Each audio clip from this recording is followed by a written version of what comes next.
Assalamualaikum warahmatullahi wabarakatuh. Waalaikumsalam. Alhamdulillah, innal hamdalillah nahmaduhu wa nasta'inuhu wa nastaghfiruhu wa na'udzu billahi min shururi anfusina wa min sayyiati a'malina. May yahdihillahu fala mudhillalah wa may yudlilhu fala hadiyalah.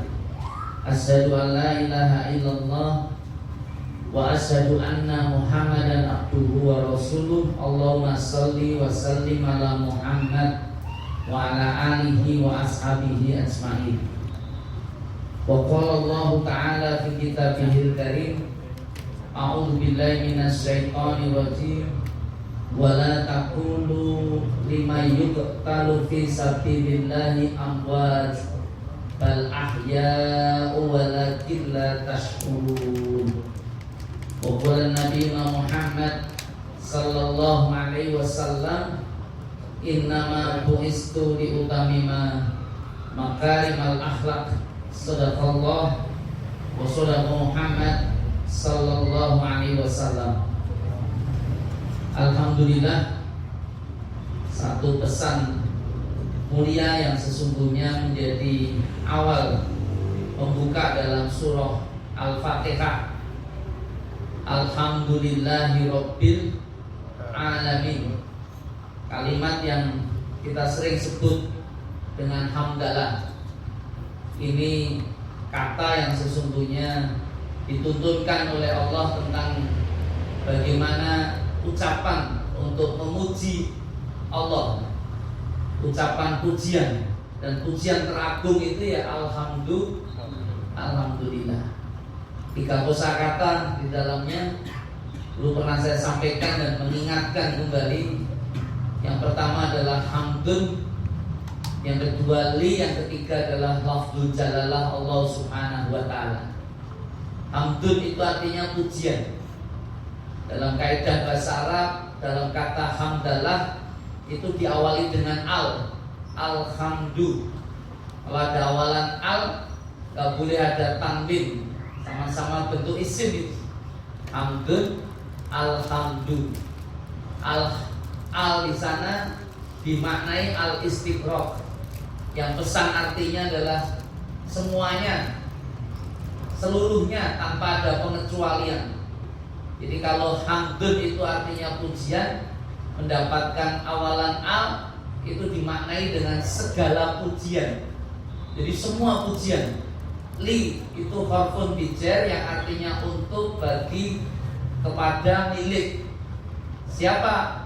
Lafzul jalalah, kata yang terakhir, Allah subhanahu wa ta'ala. Jadi segala puji itu bagi Allah. Pesan apa sesungguhnya Ustaz dari kata hamdalah ini? Hamdalah itu tidak hanya kalimat pujian, tetapi juga lebih kuat adalah itu ekspresi rasa syukur kepadanya. Jadi orang kalau bersyukur, maka dia akan mengucapkan kalimat alhamdulillah. Ternyata tuntunan bersyukur ini sebuah kalimat yang munculnya dari sebuah kata yang sangat simple, sangat sederhana. Tapi yang berat itu perasaannya. Ini yang harusnya terbangkitkan dengan mengucapkan alhamdulillah. Makanya latihan wirid hamdalah itu ya diulang-ulang. Ashabul Masani 7 ayat yang berulang-ulang di Al-Fatihah. Itu yang pertama ya alhamdulillahirabbil alamin, minimal 1 hari 17 kali. Kalau Anda baca 17 Al-Fatihah, 17 rakaat di sholat kita setiap hari 5 waktu. Kemudian nanti ada wirid zikir yang sudah membiasakan zikir wirid alhamdulillah, subhanallah, Allahu akbar. Itu ya 33 kali juga. Artinya berapa banyak kata hamdalah itu yang terucap. Maka sesungguhnya itu diharapkan bisa membangkitkan rasa syukur. Kenapa dengan syukur? Syukur itu dari kata syakaro, bermakna fataha, itu membuka. Apa yang membuka? Ya, terbuka hatinya, yang terbuka pikirannya. Tentang apa? Tentang nikmat yang dia terima. Jadi orang kalau paham nikmat dan dia paham tentang yang diterima dan nikmat ini, maka akan mewujudkan rasa syukur. Ini. Tapi banyak orang gagal melihat nikmat menjadi bagian dari sebuah anugerah dan karunia yang patut disyukuri. Kenapa? Karena syukur itu sebenarnya ucapan terima kasih kepada Allah. Hanya kadang-kadang kita ini standar syukurnya terlalu tinggi. Aku nek ngono ya belum tasakuran, aku nek koyong ini ya belum berterima kasih, belum bersyukur. Ini yang menjadi tinggi. Kenapa kok menjadi tinggi, Ustaz? Nah, inilah konsep sejarah yang mudah-mudahan nanti bisa dibuka. Itu makanya tips agama agar mudah bersyukur itu sederhana sebenarnya. Apa? Kalau lihat dunia dalam urusan kenikmatan, jangan pernah lihat yang ada di atas, tapi lihatlah apa yang ada di bawah. Itu tipsnya sederhana. Tapi sebenarnya syukur itu kan atas apa yang dia kuasai, apa yang dia miliki. Artinya yang ada. Mensyukuri yang ada itu kan yang ada. Kadang-kadang kita melihatnya bukan yang ada, tetapi yang tidak ada. Ini yang bahaya. Makanya ada kisah. Kemarin saya diminta ngisi tausiah di daerah Mutian situ. Kebetulan ada orang Lawian lama, tetapi sudah lama sudah pindah ke mana? Ke Jakarta itu. Sejak kecil kehidupannya. Nah, di sini dia ada warisan yang harus dibagi terus ditoroki. Dia beli, tapi ya rumah itu ya kosong juga, nggak ada yang nempat itu. Anaknya yang mau nikah itu posisi di Balikpapan, dan ini kumpul ke Solo. Nah, saya tanya kalau ke Solo kemana? Ya ke hotel katanya. Tapi di rumah harus direnovasi dan seterusnya. Mudah-mudahan Ustaz nanti ke rumah ya setahun pisan paling tidak 2 kali ya kita bisa tempati. Nah, saya diminta hari Sabtu itu rencana anak saya mau nikah, Ustaz, kasih wasiat dan tausiah. Saya pengen ceritakan karena habis mengisi perkuliahan itu tentang sejarah peradaban Islam. Orang kalau bicara tentang sejarah itu menjadi sangat menarik kalau dihubungkan dengan kehidupan umat manusia yang pernah Allah hadirkan dan kasih contoh dalam kehidupan. Kalau urusan rumah tangga, saya hanya ngasih pesan tentang Kanjeng Nabi Adam.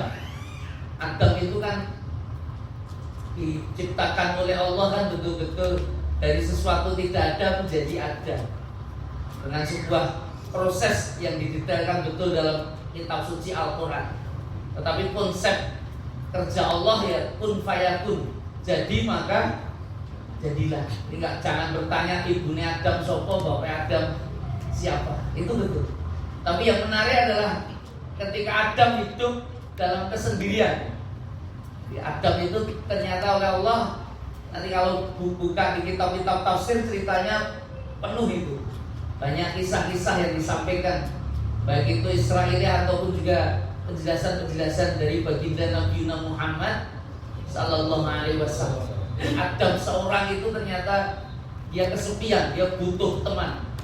Makanya ada hadis Rasulullah, man tazawwaj faqad istakmala nisfal iman. Makanya orang itu kalau sudah ketemu jodoh, dia berjodoh dalam hidupnya, maka dia sudah menjadi sempurna, dia punya iman. Makanya menikah itu bagian dari separuh syariah agama. Maka saya sarankan yang jomblo segera dipenuhi, disempurnakan kalian punya agama. Dengan cara apa? Ya cari itu bagian dari dirimu. Bagian dari dirimu kenapa? Karena hanya Allah ciptakan makhluk baru untuk memenuhi kekurangan yang Adam rasakan. Ternyata hidup bujangan sendiri itu gak nyaman, butuh teman. Dan Allah ciptakan teman itu namanya Sayyidati Hawa. Kalau kita sebut Bunda Hawa itu rahim kita, ya semua berasal dari satu, itu beliau. Dan Bunda Hawa diciptakan dari mana? Diciptakan dari mana? Anda paham itu dari tulang rusuknya Adam. Makanya kalau proses menikah itu banyak para laki-laki senyum-senyum, seneng. Apalagi kalau duduk di singgasana menjadi raja sehari, habis akad nikah. Kenapa kok senyum-senyum, Ustaz? Karena sudah menemukan tulang rusuk yang selama ini dicari. Yang hilang itu ketemu. Nah itu menyempurnakan. Itu konsep beragama itu seperti itu. Konsep pemenuhannya menjadikan litaskunu ilaiha wa ja'ala bainakum mawaddatan warahmah. Tujuan utama pernikahan itu sakinah. Sakinah itu ketenangan. Kegelisahan itu akan hilang ketika ada pasangan. Dan syaratnya ada dua, harus mawaddah warahmah. Mawaddah itu kasih sayang, cinta kasih. Rahmah, kasih sayang. Ini dua sifat yang sesungguhnya sangat mirip, tetapi motif yang menggerakkannya beda. Kalau mawaddah itu sifatnya materi. Maka saya nasihatkan, karena kebetulan itu laki-laki, mudah sebenarnya untuk dicintai istri. Apa? Penuhi semua kebutuhan materinya. Jadi kalau ibu-ibu, istri itu opo wae mintain, jalur iki dipenuhi kabeh, sayang nggak sama suami kira-kira? Sayang. Itu. Maka tugas suami itu memenuhi maddah. Maddah itu materi. Itu dari sisi materi harus terpenuhi. Jadi kalau bisa terpenuhi semua itu konsepnya. Mana-mana paling dibutuhkan dipenuhi apa? Itu disayang.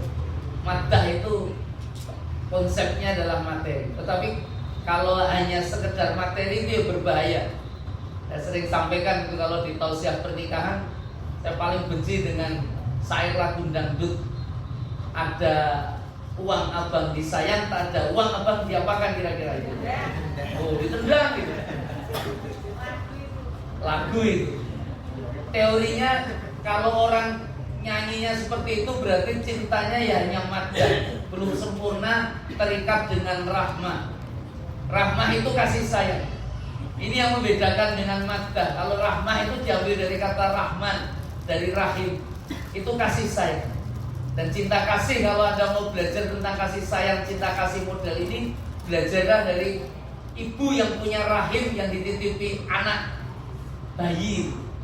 Dan kasih sayang ibu itu ya rahmah itu namanya. Artinya apa?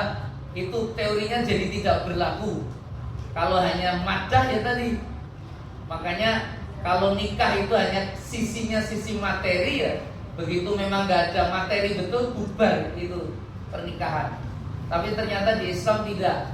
Islam itu melihat sebuah pernikahan tidak hanya dibangun dengan maddah, tetapi juga dengan rahmah. Rahmah itu gimana Ustaz? Rahmah itu ada uang abang disayang, tak ada uang abang tambah disayang. Bisa nggak kira-kira? Abang kalau kepengen tambah disayang jangan ada uang kira-kira. Loh, kenapa? Karena pertanyaannya kenapa abang tak punya uang? Karena kurang kasih sayang. Bener nggak kira-kira? Teori-teori ini nanti bisa dicocokkan di dunia faktual, di dunia nyata. Tetapi saya hanya ingin cerita aja tentang Adam dan Hawa ini. Saya tanya, kalau di kitab suci Al-Quran gambarannya kan jelas. Keduanya oleh Allah dikasih keberlimpahan. Makanan apa saja bisa dinikmati kan. Suasana yang dikehendaki ya sudah sangat menyenangkan. Kulu wasrobu, artinya sudah minum makan apa saja yang ada. Tetapi ternyata di sana ada syariah Allah yang berlaku. Karena ini sebuah kehidupan awal yang Allah ingin tunjukkan menjadi tamsil atas, menjadi perumpamaan atas kehidupan kita bersama. Tafsirnya apa Ustaz? Latak robah hadis saja. Tiba-tiba ada larangan dari Allah. Ini ada satu pohon yang jangan sekali-kali kau dekati. Pertanyaan terbesar saya minta maaf ini kisah peradaban, bagian dari kajian tafsir di kitab suci Al-Quran. Cerita Adam dan Hawa. Ini kisah yang diangkat oleh Al-Quran. Pertanyaan saya, kenapa Adam kok melanggar perintah Allah? Kenapa kira-kira? Mungkin akan ada banyak jawaban. Tapi kalau ditanya yang salah siapa kira-kira? Siapa? Iblis. Itu paling mudah itu. Orang yang biasanya golek kambing hitam. Dan sing nyalahke iblis biasanya yang di masalah kira rambut-rambut. Kenapa Ustaz bisa berkata gitu? Saya minta Anda cari di kitab suci Al-Quran, ketika Adam melakukan pelanggaran itu gak ada satu kalam pun yang keluar dari Adam yang nyalahkan iblis. Kenapa kok gak ada yang nyalahkan iblis? Saya minta maaf. Kesalahan itu memang iblis itu bagian dari makhluk yang Allah sudah ciptakan dalam konsep nilai membawa keburukan dan kejahatan. Makanya kalau asal muasal kehidupan sebagaimana peradaban kemanusiaan, itu manusia itu ketika hadir didampingi dua masalah besar. Masalah pertama adalah keburukan atau kejahatan. Masalah kedua itu adalah kebaikan dan ketaatan. Dan itu sudah ada simbolnya. Tetapi makhluk yang lain sebenarnya bukan bagian dari diri Adam. Apa itu? Satu adalah iblis, yang kedua adalah malaikat. Ini dua peran. Memang paling gampang itu di masalah guru-guru iblis itu. Itu kan orang yang nggak mau berkaca diri. Tetapi kalau mau fair, kira-kira apa yang dilakukan Adam sehingga dia menemukan solusi terbesar? Nah ini tuntunan Allah. Ternyata Adam dikasih doa, dan kalimat doa inilah yang sesungguhnya menunjukkan proses perbaikan diri dan berusaha menjadi jauh lebih baik. Doanya apa Ustaz? Sangat masyhur itu. Kalimat yang mengangkat derajatnya sangat tinggi dan bisa kembali ke surganya. Doanya adalah Rabbana Dolamna Anfusana wa ilam takfir lana wa tarhamna lanakunanna minal khosirin. Saya mohon maaf, doanya simple. Mungkin Anda juga banyak yang hafal, dan mudah-mudahan ya tahu paham maknanya. Kalau membaca doa itu, kalau saya tanya, yang salah siapa? Adam dan Hawa. Adam dan Hawa. Oh itu. Karena domirnya na ya, Robbana Dolamna. Ada kesadaran yang salah itu berdua. Memang dalam riwayat seperti itu. Artinya Adam memang pernah mau diganggu sama iblis, tapi Adam masih bersedia untuk terus berada dalam ketaatan. Tapi ternyata tidak dengan istrinya. Makanya ini hati-hati para ibu, para hawa. Ini ternyata kehancuran rumah tangga. Ini saya tidak dalam posisi ngasih penilaian karena kebetulan jenengan Adam Ustaz, tidak. Tetapi keterjerumusan Adam itu ternyata ada peran dari Hawa itu banter itu ngomong. Berarti ini goro-goro tujuku Ustaz. Ini masalah dudu aku pasangan itu. Tapi memang gitu kisahnya. Makanya iblis itu jalan paling awal ketika masuk menghancurkan rumah tangga, yang dihancurkan wanitanya. Dan kalau itu rumah tangga keluarga suami istri, itu istrinya. Pertanyaan saya, pesan apa yang sesungguhnya dimasukkan kepada Hawa sehingga Adam melakukan pelanggaran? Pesan apa yang Anda bisa tangkap? Pesan tidak langsung. Pesan apa? Apa yang membuat kemudian akhirnya mendekati pohon itu? Pohon itu kan pohon larangan, karena Allah menyatakan la taqraba hadhis, ojo pisah-pisah sejak ini pohon. Tapi cukup berhasil iblis itu punya skenario. Skenarionya apa? Bincang tentang keabadian.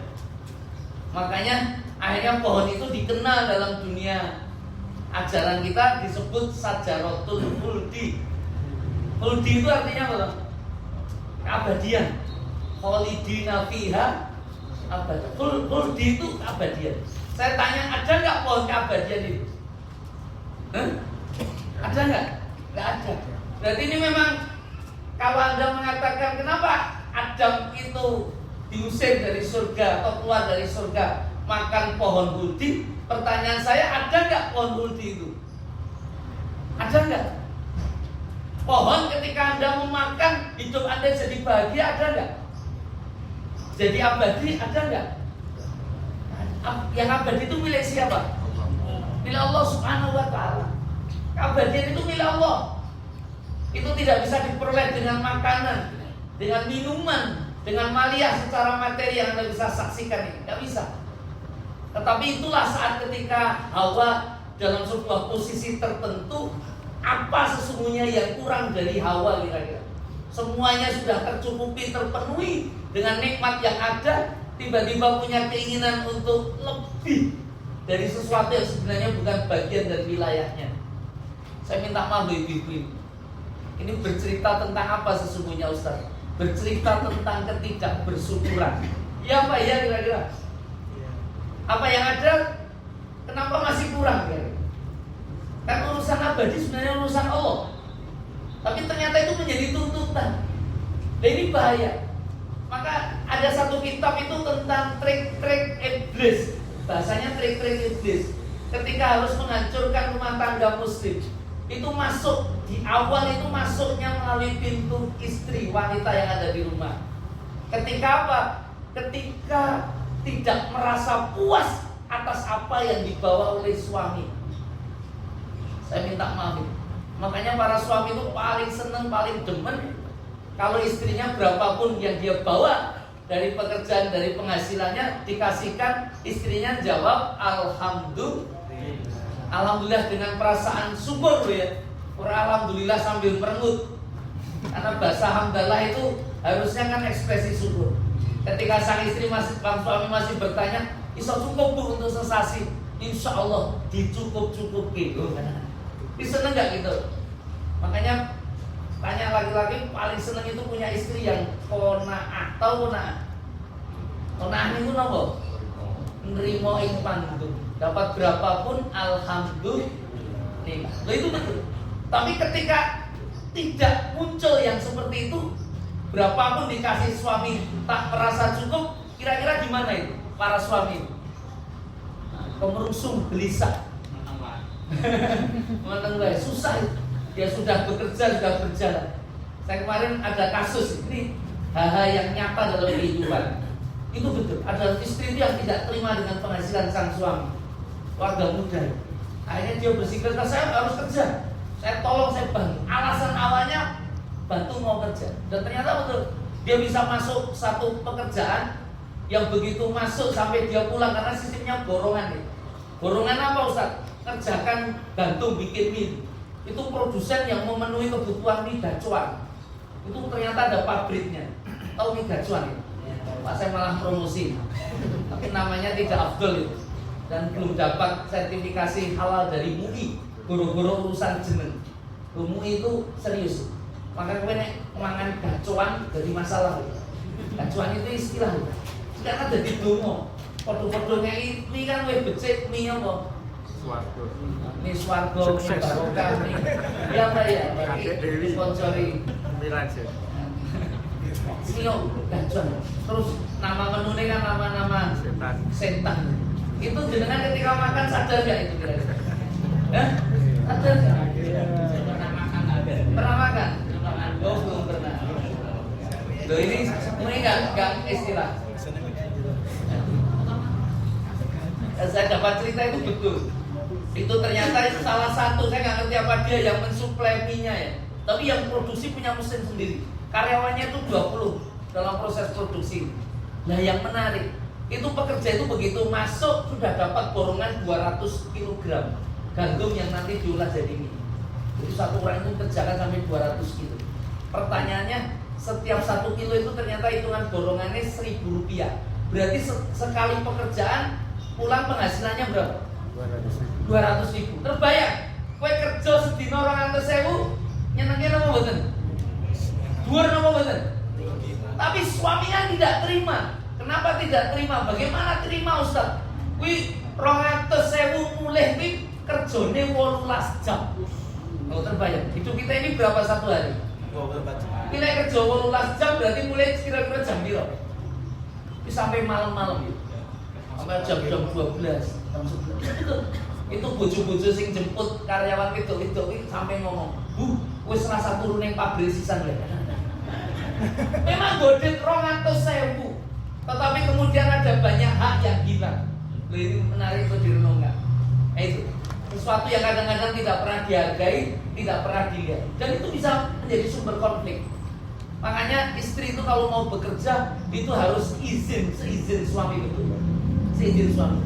Makanya saya kalau pengen ngajak kerjasama dengan istri, saya akan ngomongkan dengan suaminya dulu. Harus seizin. Kalau tidak seizin ya saya nggak berani. Karena itu bagian dari keikhlasan, keridhaan. Kan gitu. Dan itu kalau ngambil, kalau menurut hitung-hitungan rezeki teorinya Ustaz Adi Hidayat yang saya minta maaf, itu rezekinya sebenarnya sudah pasti. Jadi kalau istri itu ya kerja, jadi malah jika rezekinya suami. Karena yang tanggung jawab golek rezeki di luar itu suami. Yang di dalam mengutuhkan dan mengoptimalkan apa yang dia harus terima itu ngecak ini istri. Kalau itu diambil alih, apalagi kalau istri jauh lebih besar, Wah itu kalau nggak ada kepahaman dan kerjasama yang baik bisa risiko tingkat tinggi, tegangannya bisa sangat tinggi. Tapi saya kembali ke tadi, urusan dengan materi. Wong nek wis kerja 18 jam oleh 200.000 kira-kira nyenengi apa ora kira-kira? Kalau mungkin dengan berhitungannya detok, ya mungkin akan ngejar. Tapi apa seperti itu? Karena hidup itu apa urusannya dengan duit? Kuwi nek berpayah-payah seperti itu apa ada risiko sakit? Yo sering Ustaz, seminggu kadang lorong nganti sedino, rong dino. Lho terbayang ya? Nek lorone mungkin ya sekedar keju-keju masuk angin dan seterusnya. Nek loro akhirnya loro yang berat. Uang yang dihasilkan itu jadi ada nilainya enggak kira-kira? Oh, makanya sehat itu nilainya jauh bisa lebih mahal daripada nilai finansial uang yang Anda kerja dan cari. Makanya ini konsep dalam Islam. Loh kenapa dengan sang istri tadi Ustaz? Istri itu akan menjadi pintu pembuka masalah kalau kemudian dia melihat kebahagiaan yang lebih tinggi. Artinya apa? Itu saya mohon maaf, itu standar kebahagiaannya tinggi, ndeloke sing luwih dhuwur. Kuwi rekoso. Maka ibu-ibu hati-hati jangan sering nonton statusnya konco. Nonton statusnya konco ini lagi mangan enak dalam kenikmatan, kadang-kadang bisa jadi muring-muring diri. Loh kenapa Ustaz? Itu karena melihat kenikmatan yang diperlihatkan lebih atas. Dia sudah dapat, Anda belum mempunyai dan seterusnya. Dan kalau sudah seperti itu bagaimana Ustaz? Nah, saya minta maaf, sudah tidak muncul rasa syukur, itu bahkan bisa menjadikan masalah dan problem. Kalau bahasa sederhananya, sing ganti motor tonggone jenengan sing masuk angin, sing berges kadang-kadang gitu. Sing naik tingkat jabatan lebih tinggi itu tetangga depan jenengan sing tertipu. Itu ada sifat-sifat yang nanti kalau dalam bahasa sederhana ekspresinya itu uring-uringan. Ngertos uring-uringan? Sering istri jenengan uring-uringan. Uring-uringan itu gimana? Nah, uring-uringan. Kalau sekedar uring-uringan masalah apa yang kedisiplinan masalah keluarga nggak jadi masalah. Uring-uringan yang bermasalah itu ketika apa? Muncul amarah atas ketidakterimaan, dan marah ini yang nanti akan memudahkan setan masuk, dan hancurnya keluarga diawali dari lisan dan doa para istri. Maka hati-hati para ibu, Anda itu produksi kata kalimat itu banyak sekali. Itu jangan keluarkan kata selain kata yang baik-baik. Qul khairan au yasmut, atau diam saja. Kenapa? Karena begitu kamu ngomong yang buruk tentang suami Anda, itu doa enggak kira-kira? Doa. Karena doa istri itu jauh lebih kuat daripada doa suami. Makanya suami yang kuat itu biasanya istrinya luar biasa. Pendampingannya juga sangat kuat. Di Indonesia ada contohnya itu. Pak Harto kenal. Itu 32 tahun dia memimpin Indonesia. Tapi di akhir periodenya kehilangan istri. Itu Pak Harto itu akan jadi kuat. Ini nggak boleh ngomong ande-ande, ngomong balik kok ngomong. Ini nek demen rada dibujul jadi. Begitu ditinggal rutin nikah neh, ini jadi kuat itu. Pak SBY itu sudah gitu, pamornya meredup ketika istrinya meninggal, walaupun dia panglima. Apalagi Pak Habibie, Pak romantis sekali, sampai bikin film Ainun.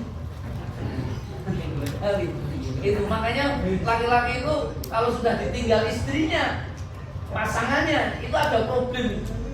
Itu jadi lemah. Makanya kalau Anda kebetulan punya bapak, ibu Anda sudah meninggal, kuatkan bapak Anda, kalau bisa segera carikan pendamping. Jangan malah dihalang-halangi, karena Anda nggak bisa memainkan peran jadi ibu yang Anda miliki. Saya banyak kasus, banyak duda-duda itu datang, masalah terbesar bukan dia tidak punya akses untuk golek jodoh, ini karena dihalangi sama anak perempuannya kadang-kadang. Anak perempuan itu bisa gantikan apa dia dengan ibunya? Nggak bisa. Itu harus dipenuhi. Dan itu doa-doa baik itu, karena memang istri itu kuat mendampingi, jadi penjaga gawang yang kuat. Makanya kalau ada laki-laki yang bisa mampu punya istri lebih dari satu, nek dungone ape-ape kabeh lho ya. Nek dungone elek banget, itu segera masuk jurang ini. Oh intinya ngono Ustaz, saya protes berat itu, ibu langsung protes gitu. Enggak, maksud saya yaitu aduh, itu istri dan suami. Bagaimana kalau wanita itu seorang ibu misalnya? Kalau dia muring-muring ngomong elek kepada anak, akibatnya lebih fatal lagi nggak kira-kira? Oh luar biasa, fatal sekali. Makanya itu diawali dari ketidak bersyukuran. Ini konsep rasa syukur yang hilang. Nah ini makanya hanya dengan kata alhamdulillah itu ternyata ketika itu hilang pada diri kita, itu menjadikan kita terseret pada masalah-masalah yang tuntutannya bisa sangat besar. Nah itu makanya konsep bersyukur itu jangan lihat yang lebih atas, lihat yang bawah. Maksud Ustaz gimana? Nah, ini hidup yang jarang kita dengan konsep nilai kesadaran. Orang bersyukur itu harus dengan kesadaran, termasuk mengucapkan hamdalah. Saya hari Rabu kemarin tanda tangan rapat di PMI. Saya kan di dompet kemanusiaan 14 tahun ternyata nggak terasa. Itu betul. Kita itu dulu kalau zaman belum ada BPJS, kita kerja kita all out. All out itu gimana Ustaz? All out itu ya ya jadi advokasi orang miskin yang sakit. Karena tagline kami kan, Anda miskin, Anda sakit, hubungi kami. Nah kalau sekarang begitu ada proses program BPJS, TIS dan lain sebagainya, itu kelihatannya sudah banyak yang terpenuhi. Hanya memang ada 1-2 yang lolos tidak punya itu, sehingga kita harus turun tangan. Tapi yang nguruskan nanti, makanya kita cukup dekat dengan UNS. Pernah ada kasus masuk operasi runduh popo KTP runduh. Si dari direktur rumah sakit UNS bilang, Ustaz nggak usah khawatir, nanti diuruskan dulu saja. Kalau dia betul penduduk Solo, bisa nanti saya backup biar keuangan tunda dulu penagihan. Tapi kalau BPJS yang keluar udah nggak apa-apa, nanti kita uruskan dengan cara kita. Oh itu betul. Itu sampai hal-hal seperti itu bisa kita tempuh. Nah, terus gimana? Kita juga harus mengadvokasi si sakit. Iya. Caranya gimana? Itu saya Rabu kemarin cukup kaget karena harus mengeluarkan bukan uang besar tetapi pengadaan kursi roda. Tahu kursi rodanya? Kursi roda yang biasa diberikan kita itu standarnya belum standar disabilitas sebenarnya. Orang yang betul-betul nggak bisa jalan karena mungkin ada keistimewaan yang Allah berikan kepada dirinya. Tetapi apa? Kursi roda itu biasanya standar puskesmas dan rumah sakit. Lu kenapa Ustaz kok bicara bantu kursi roda? Ternyata 1 pekan sebelumnya kegiatan di kami di Dompet Kemanusiaan itu melibatkan dokter UAS. Jadi ada fase setase setelah sarjana kedokteran itu biasanya jadi dokter muda yang disebut UAS itu. Sebelum dilantik jadi dokter kebetulan saya minta maaf itu biasanya ada stasenya. Dan ternyata Fakultas Kedokteran UNS itu ada MOU dengan kami. Itu ada 10 hari dia harus UAS melakukan kegiatan-kegiatan sosial bersama PMI. Nah, salah satunya ya Ustadz, beberapa hari yang lalu kita dengan para dokter-dokter UAS itu mengadakan susur kampung. Susur kampung itu apa? Nyari kampung-kampung yang miskin. Ternyata di Kota Solo itu banyak kampung miskin. Di daerah bantaran sungai, di daerah bantaran kereta dan lain sebagainya. Orang-orang pada tidak mampu. Itu susurnya apa? Dokter-dokter itu dodok rumah-rumah itu sambil menanyakan, ada yang sakit tidak? Kalau ada yang sakit mau diobati. Kalau lihat seperti itu bisa nangis. Mudah-mudahan besok dokter itu yang ngono. Jadi dokter sing nekani pasien, dok ana sing lara ora gitu. Nanti bukan pasien sing nekani dokter. Itu sampai nawarkan itu. Tapi kita tolong. Dan ketika terjadi, ketika ditanya rumah-rumah itu ternyata ada warga mereka yang ternyata terbaring aja di kamarnya. Posisi terbaring kenapa? Karena ternyata sudah diamputasi 2 kakinya karena diabetes tinggi. Ada yang juga karena ada tumor di selangkangannya, nggak bisa jalan gerakkan tubuhnya. Ada yang tiba-tiba tubuhnya kaku, kena virus sampai maka dan sebagainya. Itu betul. Ada yang saya minta maaf, banyak hal yang dia sakit. Utamanya kalau yang sepuh-sepuh sudah stroke itu. Nah, itu dia nggak bisa jalan. Sudah 1 tahun di kamar, 2 tahun, 3 tahun itu nggak bisa jalan. Nah ketika kalau kita tanya advokasi kan butuhnya apa yang bisa kita bantu, rata-rata jawabnya apa? Kursi roda. Kenapa kursi roda? Mereka nggak punya. Jadi kalau ibu ini kepengen panas-panas ning ngarepan ning dhuwur, harus digendong karo anak-anak atau keluarganya. Ya nek ibune kuru, nek ibune lemu ya repot. Kan abot kan repot. Akhirnya mereka minta. Dan kursi roda itu belum standar karena harus ada yang dorong. Karena standar murah. Tapi kalau disabilitas, dulu ada alumni di anak-anak itu sekarang jadi pengusaha kursi roda khusus disabilitas. Nelpon sama saya, Saya sudah produksi Ustaz, saya dari Fakultas Teknik Mesin. Saya bisa bikinkan kursi roda itu begitu duduk wis ono dimainkan itu ada mesin-mesinnya. Jadi iso mlaku dhewe itu. Enggak usah membutuhkan orang lain. Kalau dia sudah bisa duduk di situ, itu bisa keliling-keliling. Nah, tinggal dolanan bocah-bocah kadang-kadang kita keliling-keliling senang ke motor-motoran. Tapi itu yang disabilitas. Nah, saya tanya, produksi berapa kamu sudah? 2000 Ustaz. Ditolong di, saya tidak jual. Loh kok tidak jual? Iya Ustaz. Ini yang dia cerita dengan membuat saya ikut menangis. Kenapa? Ini saya harus cari sponsor yang melakukan pembiayaan. Saya ada dapat perusahaan-perusahaan besar, Pemda, Pemkot dan seterusnya. Untuk kalau bantuan kepada disabilitas saya tawarkan ini. Dan saya nanti yang meyakinkan datangi disabilitas tentang penggunaan. Kenapa? Karena orang-orang yang sudah tidak bisa berjalan itu Ustaz, ini dikasih gini nih, kadang-kadang ya PD-nya kurang sekali. Makanya kalau di Solo itu kan ada banyak fasilitas kan, tidak semuanya ada fasilitas untuk kursi roda ya Pak ya. Ini rene fasilitasnya apa bukitnya kosong apa boten ya. Nah itu kan berat. Orang bikin kosong orang itu kadang-kadang dia sudah minder. Maka terbayang nggak ya? Saya tadi lihat nggak ada di sini yang tadi datang pakai kursi roda, ada nggak?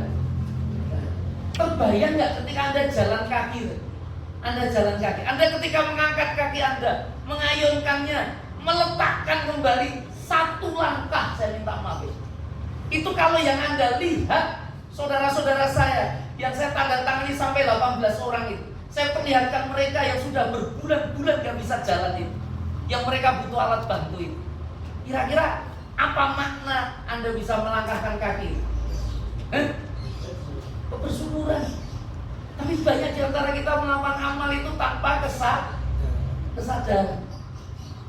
Berapa nikmat yang Allah sudah kasihkan. Dan jenengan deloke sapa, jenengan delok kuwi atletik sing nyenengke kan. Itu kan itu. Jenengan enggak pernah melihat apa yang ada di bawah jenengan. Standarnya bukan yang lebih rendah dari kita. Itu kehidupan. Jangankan jalan, saya minta maaf. Anda ketika berpakaian tadi sudah pada mandi belum? Ya, alhamdulillah. Ganti baju baru untuk sore dan seterusnya. Saya minta maaf. Itu pakai pakaian itu dengan kesadaran tidak? Kalau dengan kesadaran, berapa banyak saudara-saudara kita jangankan berpakaian, memasukkan kancing baju aja dia nggak sanggup. Harus orang lain itu lakukan. Maka nikmat mana lagi yang tidak kalian dustakan? Itu ayat-ayat yang sesungguhnya patut sering kita baca. Kenapa Ustaz? Itu kesadaran atas kehidupan, atas nikmat yang Allah berikan. Makanya yang namanya bersyukur itu atas nikmat yang ada. Dan ketika nikmat yang ada itu dilakukan untuk ketaatan. Jadi nikmatnya dikasih mata itu bukan untuk sekedar melihat. Kalau melihat yang buruk-buruk, yang jorok-jorok gimana Ustaz? Itu namanya bukan bersyukur itu. Namanya bersyukur itu dikasih mata yang gunakan lihat yang baik-baik. Seperti kasih telinga yang dengarkan yang baik-baik. Kasih lesan ya kul khairan awliya. Seperti itu kalimat Allah. Lesan itu gunanya untuk ngomong dan ngomongnya yang baik-baik. Saya nggak bisa ngomong baik diam. Kalau diam apa tidak seperti orang bisu kira-kira? Maksud Ustaz apa? Loh, dikasih lesan itu buat apa kira-kira? Buat bicara kan, bukan untuk diam kan gitu. Itu artinya ada sesuatu yang jauh lebih penting daripada sekedar Allah kasih lesan itu untuk ngomong. Ya ngomong yang baik-baik untuk wirid, untuk tilawah, untuk zikir dan seterusnya. Nah kenikmatan ini Anda bisa Anda lihat, Anda saksikan dengan kesadaran tadi. Dan kesadaran itu bisa dibuka dengan hidayah Allah.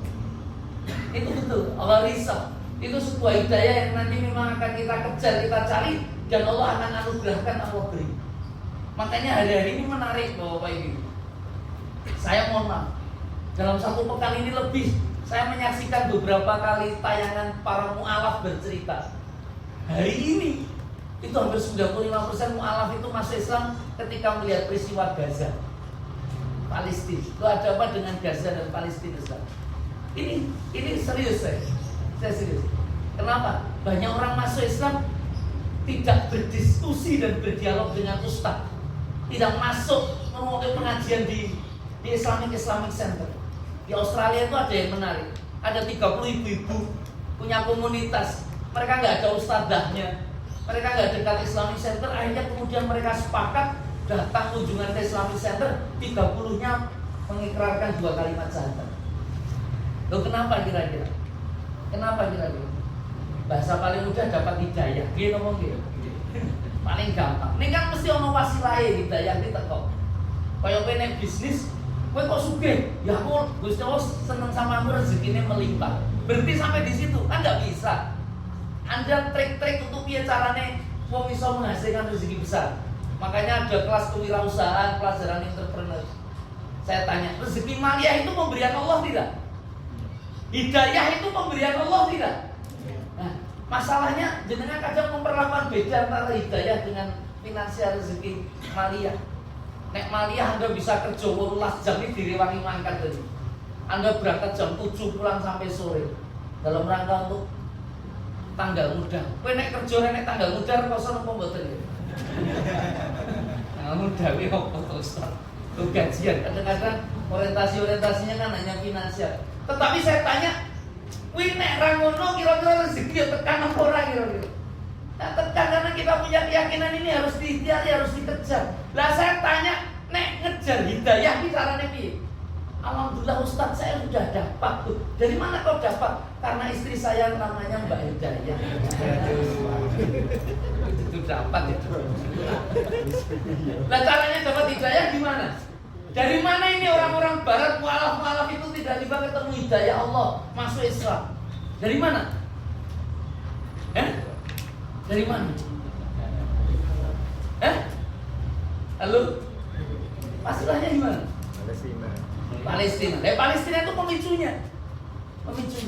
Dan memang betul diawali dari Palestina, tapi bukan itu yang akhirnya menjadikan mereka kemudian yakin dan mengucapkan 2 kalimat syahadat. Apa Ustaz? Di Palestina itu kan sebenarnya bukan perang. Kalau perang itu kan tentara gede lanang nggo senjata lawannya yo tentara nggo senjata. Gitu bang gitu. Tapi di Palestina ini korbannya siapa kira-kira?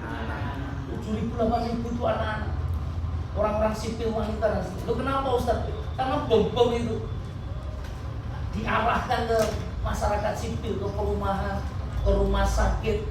Saya minta maaf itu betul, ke tempat pengungsian dan sebagainya. Dan sebelum menurunkan bom aja juga sudah ngenek konferensi pers dan dunia nggak bisa ngomong, dunia diam.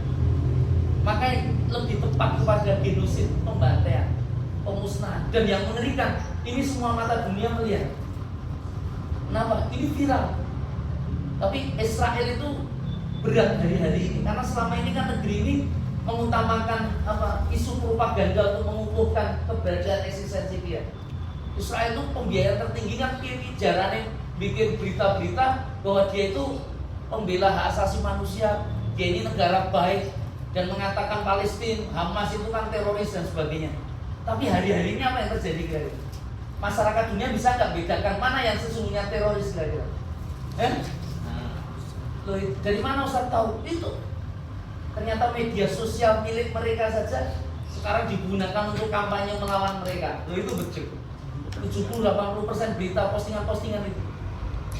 Tapi namanya kan disamarkan Israel dari Israel gitu. Apa itu kan dengan simbol-simbol karena mesin itu bernyanyi terus itu. Dia punya alat yang memang super canggih untuk bisa mencari dan membanet, istilahnya di stop, akunnya dihapus dan sebagainya, postingannya dihilangkan. Tapi bagaimana bisa Ustaz? Ternyata propaganda yang hari ini muncul dari postingan manusia umat yang menggunakan teknologi, walaupun mayoritas milik Yahudi ini. Apa? Postingan mereka itu jumlahnya sudah sampai 109 miliar postingan. Itu yang bela Palestina. Nah yang bela Israel terhitung berpitung miliar. Jadi propagandanya menang di Palestina. Dan yang terjadi apa? Nggak usah bicara agama kalau orang bicara tentang kepedulian. Utamanya lihat anak dibantai, kekejian itu terjadi seperti itu, nggak usah bicara agama. Lu itu betul. Orang yang tidak beragama pasti cenderung membela yang lemah. Ya apa ya kira-kira? Ya. Nah itu betul. Dan itu betul. Ada seorang profesor dari Cicabu itu nangis. Kenapa nangis Ustaz? Dia itu cerita, saya punya anak kecil. Itu bahagia, happy ketika gambar dan menunjukkan gambar itu kepada kami. Ini loh gambarku ini yang hasil warnaku dengan baik. Saya kelingan waktu dulu saya kecil, nonton TVRI Pak Tino Sidin gambar. Di akhir acara Pak Tino Sidin itu menunjukkan gambar yang ini. Komentar Pak Tino Sidin apa itu? Bagus, bagus. Sehingga saya kepengen ngirim sehingga nanti gambar itu yang dikomentari anak-anak gambar itu merasa ini bagus, seneng. Itu anak-anak dia gambar dalam posisi aman. Profesor Chicago Amerika ini nangis karena dia lihat ada anak-anak Palestina yang juga gambar. Tapi gambarnya juga dengan suasana yang happy dan bahagia. Kok happy dan bahagia Ustaz? Loh, bagaimana tidak happy? Mereka ternyata gambarnya tidak di alas kertas, di buku gambar, tetapi apa? Di tubuh-tubuh mereka. Ada kakinya, ada tangannya, ada badannya. Nulis apa, gambar apa ya? Happy-nya apa? Karena sulit dihilangkan malah. Loh, malah seneng. Itu ternyata tulisan itu tulisan nama-nama anak ini. Kenapa kok ditulis nama anak-anak ini? Karena anak-anak ini paham dan sadar betul. Beberapa hari ini dia saksikan dengan mata kepala sendiri. Ketika Israel pesawatnya menderu-deru, habis itu selesai, orang kemudian mencari korban yang ada karena dituruni bom dan seterusnya. Hanya ditemukan tangan dan teriak-teriak, ini tangannya siapa ya? Tangannya siapa yang kenal? Oh, ini ada cincinnya anak saya, cincinnya istri saya. Apa yang dipikiran anak-anak itu ketika gambar di tubuh mereka? Mereka sudah mempersiapkan diri kalau nanti bom itu hadir dan meluluh lantahkan tubuh mereka, itu tangan-tangan dengan nama-nama itu bisa memudahkan keluarganya untuk bisa mengidentifikasi dia. Loh, maksudnya apa? Anak-anak ini sadar dia kalaulah nanti syahid itu akan lebih bisa mudah diident. Saya tanya, tahu syahid? Syahid itu kan mati, gitu apa gitu? Terbayang jenengan, kenapa profesor ini nangis? Anak sekecil itu sudah bicara tentang mati. Awalnya dewi lupa wajah mati atau ngomong mati. Saya tanya, kematian itu pasti tidak? Pasti. Kematian itu pasti tidak? Pasti. Saya tanya, kematian itu yes atau no kira-kira? Yes. Alhamdulillah. Jadi sudah ngomong gitu. Ada yang kepengen ngomong nur atau kecil gitu. Atau ragu-ragu. Loh, kenapa Ustaz 800 ayat dalam kitab suci Al-Quran itu menunjukkan tentang mati dan bagaimana aspek setelah kematian itu kayak apa? Dan ada mu'alaf itu. Ada mu'alaf. Itu sekarang saya minta maaf. Loh, kenapa Ustaz? Wasilah hidayahnya dari mana? Itu bukan sekedar dari Palestina. Mereka melihat kesabaran yang muncul itu. Ekspresi-ekspresi tabah, ekspresi-ekspresi bahagia. Dan syahid itu bukan sesuatu yang memberi ketakutan. Itu ternyata membuat mereka penasaran. Penasarannya apa? Iman yang mereka miliki itu kayak apa? Teori-teorinya bagaimana? Literasi yang dibaca itu apa wae gitu. Nah, otomatis apa yang mereka kemudian cari dan hari ini menjadi viral untuk mereka senantiasa baca kira-kira. Al-Quran. Tahu Al-Quran? Dulu sebenarnya kejadian 11 September itu sudah banyak gelombang orang masuk Islam, tapi tidak sedahsyat itu. Orang Inggris mengatakan boleh jadi hari ini Gaza kehilangan hampir 15.000, 16.000 orang gugur di sana. Tetapi gugur kematian mereka itu tidak ada yang sia-sia. Kenapa? Itu menjadikan saya, itu kata orang mualaf dari Inggris itu. Dan mungkin bisa 1.000 atau bahkan puluhan ribu yang hari ini masuk Islam gara-gara kemudian membaca Al-Quran. Ada apa dengan Al-Quran Ustaz? Ternyata ketemu itu satu ayat yang dia bacakan itu ada yang sambil nangis bacakan viral itu. Saya semakin yakin dengan kebenaran itu. Ketika ketemu apa? Surah Al-Baqarah 154. Apa? Wala taqulu lima yuqtalu fisabilillahi amwat bal ahya'u walakin la tash'urun. Kamu ojo pisah-pisah ngomong. Orang yang dibunuh di jalan Allah itu mati. Tetapi mereka sesungguhnya hidup. Tapi kalian tidak sadar. Jadi makanya syahid itu hidup atau mati kira-kira? Hidupnya gimana? Matinya kayak apa? Loh, ini saya serius ingin sampaikan. Jadi kenapa mereka sangat tabah? Karena kematian bagi mereka itu bukan akhir dalam sebuah perjalanan. Mati itu hanya wasilah pertama sesungguhnya untuk kemudian dia hidup dan tidak pernah mati lagi. Karena Anda akan mendapatkan keabadian. Di mana Ustaz? Di surganya Allah Subhanahu wa taala. Winek sahih. Nah, inilah sesuatu yang harusnya bisa kita kejar dari pemahaman yang besar. Loh, ini ayat-ayat Allah. Jadi wasilah hidayah itu dari Quran. Maka kalau kajian kita ini tafsir Quran, ya yang kita jelaskan sebenarnya kalam Allah, hidayah Allah. Makanya kalau kebetulan nanti Anda di rumah tiba-tiba ada swing pengen baca Quran, jangan ditunda itu. Segera ambil mushaf, segera dibaca. Itu Allah langsung yang nuntun Anda. Sudah ditawari rezeki itu nggak Anda ambil, oh hilang itu nanti. Tiba-tiba dalam pikiran Anda, saya kepengen baca terjemahannya ini Ustaz. Itu langsung kalau bisa segerakan itu. Waktu-waktu kita untuk bisa mencari terjemahannya. Saya kepengen beli kitab tafsir Ustaz. Segera itu berangkat untuk kemudian beli. Karena Anda sekedar mengejar hidayah.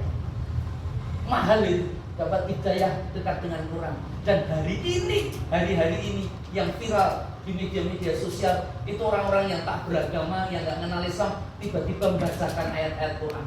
Dan mereka nggak punya guru Iqra, nggak punya guru qiraati. Baca mereka bukan dengan bahasa Arab, tetapi kenapa dengan terjemahan Ustaz?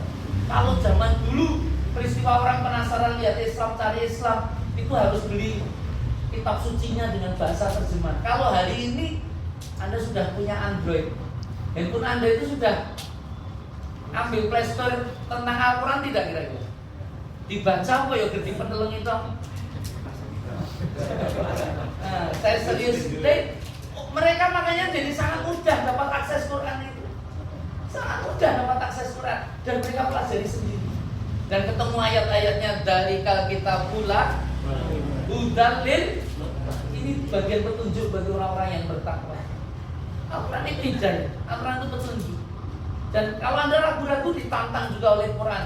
Wa in kuntum fi raibin mimma nazzalna ala abdina fa'tu bi surah min misli wa'tu suhada'akum min dunillahi in kuntum sholihin. Itu berani sekali Quran menantang. Dan Allah kalimat yang menghujam betul. Orang-orang yang selama ini menggunakan nalar akal kuat itu akhirnya berhenti itu ketika mentok dengan kata fa'il lam taf'alu walam, kamu tidak akan bisa dan tidak akan pernah bisa. Itu kalimat yang super sombong. Dan orang biasanya kalau rasional membaca seperti itu dari kecil hatinya dan akan merasakan betul ini hanya Allah yang maha sombong. Ini yang bisa saya sampaikan jadi pengantar kita tentang konsep hakikat kehidupan, rasa syukur, membaca ayat-ayat Allah, Al-Quran, dan mudah-mudahan didekatkan kita dengan Al-Quran. Mungkin ada pertanyaan, kalau ada yang mau ditanyakan monggo. Kalau tidak kita bisa berdoa.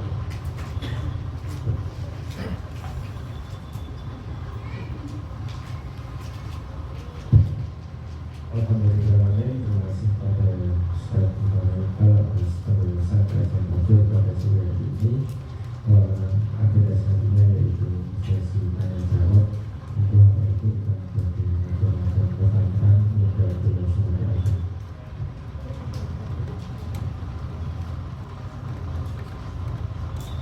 Sampun sampun. Selanjutnya adalah doa yang tadi diberikan Ustaz. Al-Fatihah. A'udzu billahi minasyaitonir rajim. Bismillahirrahmanirrahim. Alhamdulillahirabbil alamin. Arrahmanir rahim. Maliki yaumiddin. Iyyaka na'budu wa iyyaka nasta'in. Ihdinas siratal mustaqim. Siratal ladzina an'amta 'alaihim ghairil maghdubi 'alaihim waladdallin. Amin. Hamdan yuwafi ni'amah wa yukafi mazidah. Allahumma rabbana lakal hamdu kama yanbaghi li jalali wajhika wa 'azimi sultanik. Shalli ala Muhammad salatan tunjina biha min jami' ahwali wal afat wa taqbilana biha min jami'il hajat wa tutahhiruna biha min jami'i sayyi'at wa tarfa'una biha indaka a'la darajat wa tubalighuna biha sarwiyati min jami'il khairati fil hayati ba'dal mamat. Allahumma ighfir lana wa li walidayna warhamhuma kama rabbayana shighar. Rabbana hab lana min azwajina wa dzurriyyatina qurrata a'yun waj'alna lil muttaqina imama. Allahumma arinal haqqo haqqo warzuqna ittiba'ah wa arinal batila batila warzuqna istinabah. Allahumma inna nas'aluka salamatan fid din wa afiatan fil jasad wa sihhatan fil badan wa ziyadatan fil ilmi wa barakatan fil rizqi wa taubatan qabla maut wa wa rahmatan indal maut wa rohatan hinal maut wa maghfiratan ba'dal maut awin alaina fi sakaratil maut wa najata 'anil nar wal 'afwa indal hisab. Rabbana atina fid dunya hasanah wa fil akhirati hasanah wa qina adzabannar. Subhana rabbika rabbil izzati amma yasifun. Wassalamun alal mursalin walhamdulillahi rabbil alamin. Terima kasih, kurang lebihnya mohon maaf yang sebesar-besarnya. Aku qouli astaghfirullahaladzim. Assalamualaikum warahmatullahi wabarakatuh.